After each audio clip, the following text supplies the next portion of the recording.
it's Emerson Manuel over here, a first-year nursing student at the Northeastern College. And I am here to present to you an edible plant cell using these products.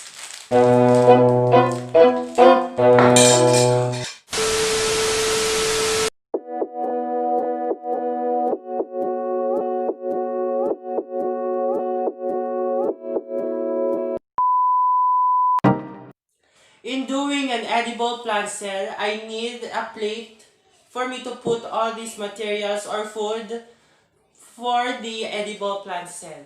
I have a bun here, I have a spread here, a peanut butter and a mayonnaise. I have here candies, mallows, chocolate sticks, candies, and candies. According to Wikipedia, the cell is the basic structural, functional, and biological unit of all known organisms. A cell is the smallest unit of life. Cells are often called as the building blocks of life. The study of cells is called cell biology, cellular biology, or cytology. But before I start making this edible plant cell, let me tell you first the definition of a plant cell.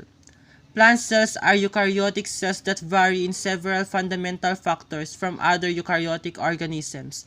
Both plant and animal cells contain nucleus along with similar organelles. One of the distinctive aspects of a plant cell is the presence of a cell wall outside the cell membrane. Let us now start doing this plant cell in 3, 2, 1. First, let us spread this peanut spread on the plate.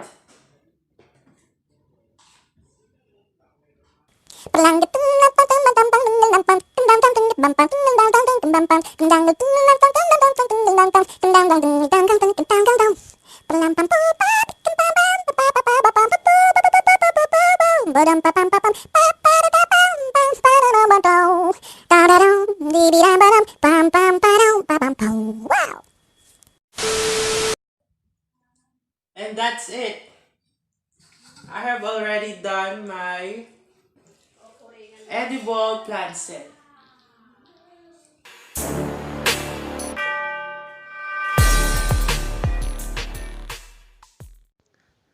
As you can see in this picture, I used this band to represent the nucleus of the cell. The cell nucleus is a membrane-bound structure that contains a cell's hereditary information and controls its growth and reproduction. It is the command center of eukaryotic cell and it's usually the most notable cell organelle in both size and function. Next is the nucleolus. I use this candy to represent the nucleolus of the cell. The main function of nucleolus is to produce and assemble subunits which form the ribosome. Ribosome is the site of protein synthesis. Nucleus plays an indirect but crucial role in protein synthesis by assembling the ribosome subunits. Next is the cytoplasm. I used a peanut butter to represent the cytoplasm of the cell. The cytoplasm functions to support and suspend organelles and cellular molecules. Many cellular processes also occur in the cytoplasm, such as protein synthesis, the first stage of cellular respiration, or also known as the glycolysis, mitosis, and meiosis. Next is the cell wall. A cell wall is a structural layer surrounding the outer membrane of some types of cell. The cell wall serves many functions, such as protecting the cell from external threats, assisting in the transport of materials into the cell, and giving the cell shape and structure. Most prokaryotic organisms, plants, and fungi have cell walls. The cell membrane. Thin membrane that surrounds every living cell.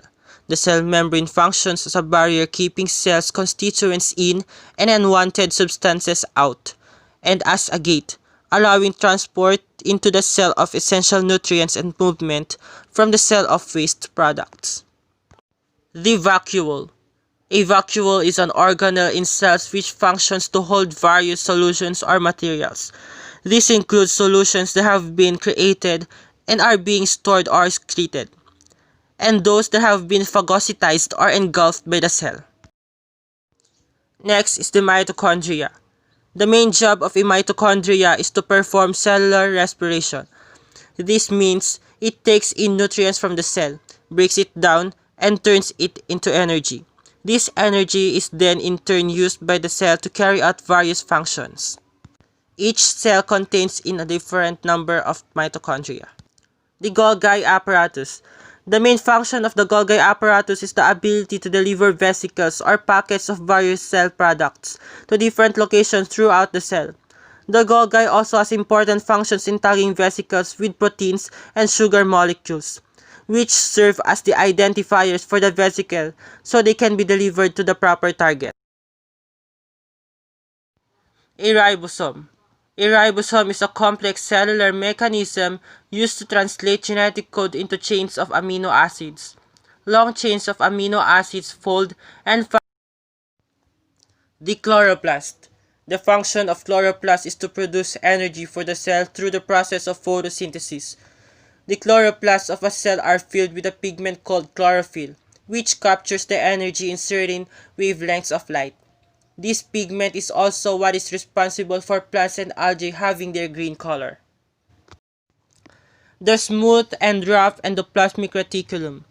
The smooth endoplasmic reticulum function involves manufacturing and packaging, including the synthesis of lipids and hormones, which are used for the production of new cellular membranes, while the rough endoplasmic reticulum function involves the assembly of proteins and the transportation of those assembled ready proteins to where they will be used by the body.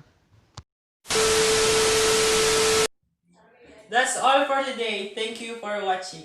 Bye-bye.